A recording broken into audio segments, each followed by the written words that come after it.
Hello and welcome to Outside Views. I'm Mark, and today we're going beyond the border to explore how the UK and the EU are navigating an entirely new era in their relationship. The UK's departure from the European Union was a monumental shift, fundamentally altering the political and economic landscape for both sides. It's a story of immediate consequences, complex challenges, surprising areas of cooperation, and uncertain horizons. So let's delve in. A new reality indeed defines the post-Brexit landscape. The UK's departure from the EU irrevocably altered decades of integration. Immediately, key changes emerged in trade, immigration and governance. For trade, the UK exited the EU Single Market and Customs Union, meaning new customs checks, regulatory divergences and increased paperwork. While there are no tariffs on goods under the Trade and Cooperation Agreement or TCA, these non-tariff barriers have led to a significant drop in UK goods exports to the EU, which were 18% below their 2019 level in real terms in 2024. Conversely, UK services exports to the EU have fared better, up to 19% above 2019 levels, but there are still transitional periods running. In terms of immigration, the end of free movement meant new visa requirements for EU citizens wishing to live and work in the UK and vice versa, creating challenges for labour-intensive sectors.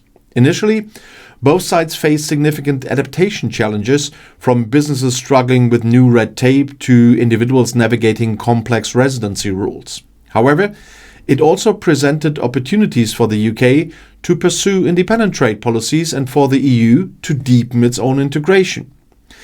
A particularly complex conundrum has been the Northern Ireland Protocol. Designed to avoid a hard border on the island of Ireland, which was crucial for the Good Friday Agreement, the protocol instead created a de facto customs border in the Irish Sea.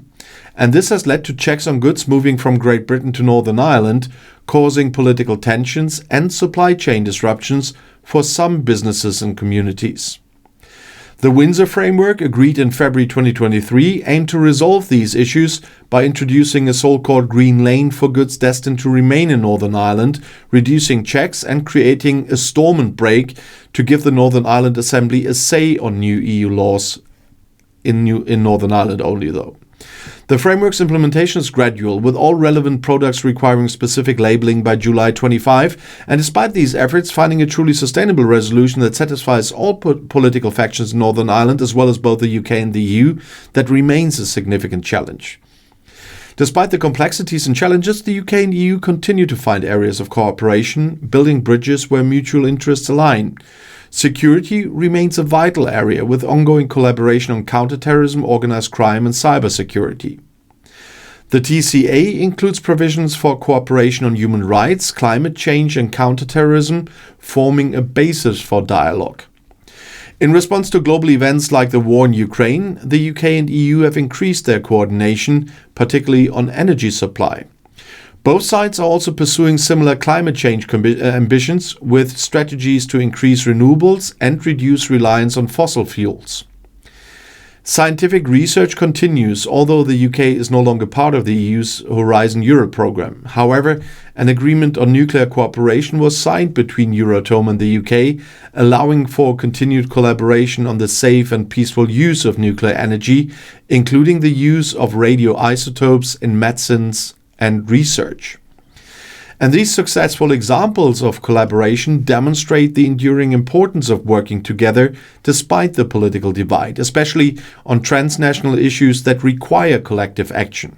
However, the future of UK-EU relations remain an uncertain horizon.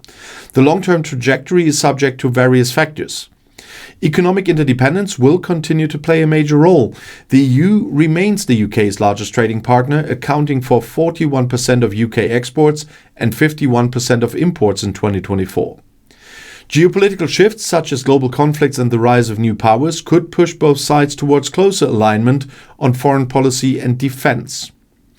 Public opinion in the UK, which currently shows a majority believing Brexit was wrong and desiring closer ties with the EU, 65% support a closer relationship as of June 25, will also influence political decisions. Potential scenarios include a gradual move towards a closer relationship, perhaps through selective participation in certain aspects of the single market, though this would likely require some form of financial contribution and acceptance of free movement, similar to the Swiss model.